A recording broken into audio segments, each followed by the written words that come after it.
উপর ভিত্তি করে পরিচালিত। রুগ্ন রাজনীতির ধারার বাইরে সুস্থ ধারার রাজনীতি, সেইটাকে অবলম্বন করে জনগণের কল্যাণে একটা গণতান্ত্রিক প্রগতিবাদী অর্থনৈতিক সামাজিক রাজনৈতিক ব্যবস্থা প্রতিষ্ঠা করিয়ে একটা শক্তি সমাবেশ এখানে গড়ে তুলতে হবে, এবং যেটা বলবে যে পুরানো আবর্জনা শেষ, এখন আমরা জনগণের স্বার্থ নিয়ে লড়াই করবো, অগ্রসর এবং একসঙ্গে গণফোরামের সঙ্গে আমি এবং আমার দল পার্টি একসঙ্গে আমরা কাজ করেছি, 11 দল করেছি, এবং দ্বিদলীয় মেরুকরণ যে কত ডেঞ্জারাস দেশের জন্য এই কথাটা জনগণের ভেতরে তুলে ধরে আওয়ামী লীগ বিএনপির বাইরে একটা বিকল্প রাজনৈতিক শক্তি রাষ্ট্র ক্ষমতায় অধিষ্ঠিত করার জন্য এই সংগ্রামটা, এই কর্তব্যটা জন্মলগ্ন থেকে গণফোরামের ছিল, এবং আজকে সেটা আরো বেশি প্রাসঙ্গিক। কারণ দেশ ফ্যাসিস্ট শাসনের বিরুদ্ধে একটা ঐতিহাসিক গণ অভ্যুত্থানের পটভূমি বলতে একটু খারাপ লাগছে, 1 বছর পর পটভূমি বলাটা একটু বেদানা হয়। ইউনুস সাহেবের কাছে গেছিলাম, দেখা হচ্ছিল, উনি ডেকে গেছিলেন, বললেন যে ইলেকশন দিব, তো ইলেকশন একটু সময় টময় যাক, একটু পরিস্থিতি ভালো হোক। আমি বললাম, আপনি কেমনি শিওর হচ্ছেন যে সময় গেলে পরিস্থিতি ভালো হবে না খারাপ হবে? ইতিমধ্যে দেখতে পাচ্ছেন পরিস্থিতি আরো খারাপের দিকে যাচ্ছে, ষড়যন্ত্র হচ্ছে। আমরা এরশাদের পতনের পর 3 মাসের ভেতরে শাহাবুদ্দিন সাহেব ইলেকশন দিয়ে দিয়েছে, এবং রহমান সোলানের নেতৃত্বে টাস্ক ফোর্স গঠিত হয়েছে, এবং সেই 19টা বিষয়ে টাস্ক ফোর্সের সুপারিশমালা বই আকারে ছাপা হয়েছে। 3 মাসের জায়গায় 6 মাস, 6 মাসের জায়গায় 9 মাস, 9 মাসের জায়গায় না 1 বছর টাইম চলে গেছে। বললেন তার পক্ষ থেকে বলা হয় নতুন নতুন প্রশ্ন উত্থাপন করা হয়েছে।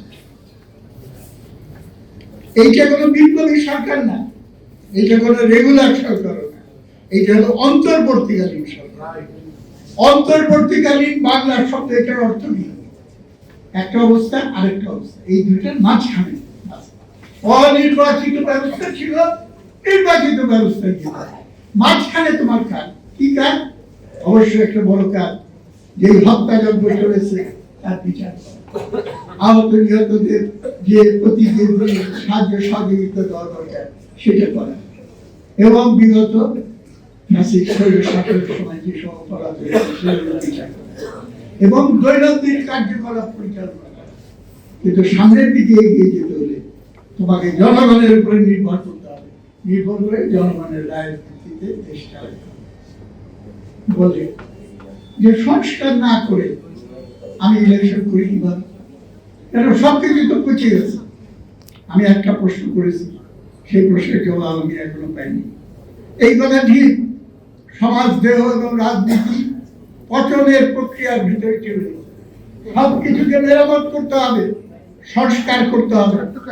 সংস্কার নিয়ে এক ধরনের খামখেয়ালি যাচ্ছে, তাই বাঙালকে হাইকোর্ট দেখানোর মতো এই একটা শব্দ দিয়ে ভুলিয়ে দেওয়া হয়েছে।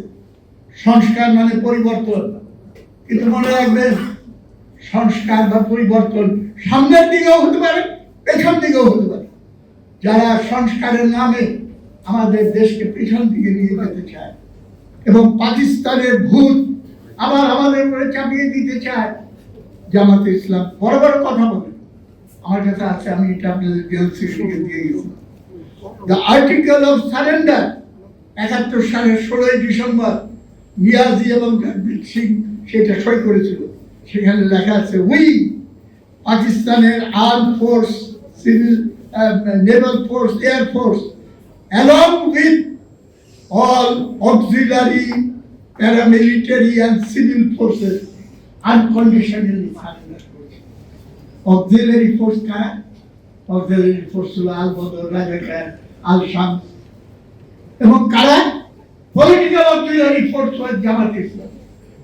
এবং এটা হাতে কলমে এটা অস্বীকার করার উপায় নেই। এখানকার সরকারের 3টা মন্ত্রী না 2টা মন্ত্রী তাদের ছিল।